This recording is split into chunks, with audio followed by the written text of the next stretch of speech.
Se doper, c'est prendre des substances illicites pour améliorer ses performances sportives. Les athlètes recourent à des régimes spéciaux et des potions pour augmenter leur force et leur endurance dès la Grèce antique.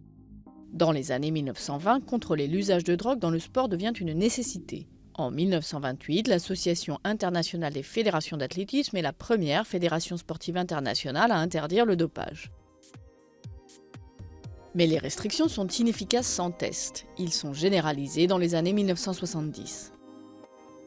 Les drogues les plus couramment utilisées sont les stimulants, les produits androgènes comme les stéroïdes anabolisants, les hormones, les diurétiques et les produits masquants.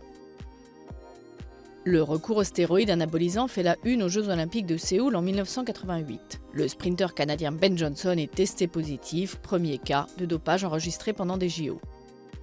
Dans les années 1990, des progrès dans les méthodes de dépistage permettent de sensiblement diminuer le dopage dans le sport. Mais surgit une nouvelle tendance, le dopage sanguin.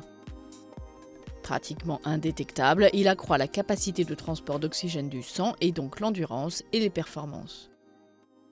L'Agence mondiale antidopage a été créée en 1999 dans la foulée du scandale qui a ébranlé le Tour de France l'année précédente.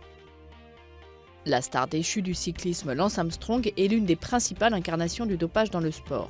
L'Américain 7 fois vainqueur du Tour de France a perdu tous ses titres et a été banni à vie de son sport après avoir admis s'être dopé toute sa carrière. En novembre 2015, les patrons de l'athlétisme mondial ont aussi interdit de compétition internationale tout un pays, la Russie. Une commission indépendante mise en place par les autorités antidopage mondiales y avait mis à jour un système institutionnalisé de dopage.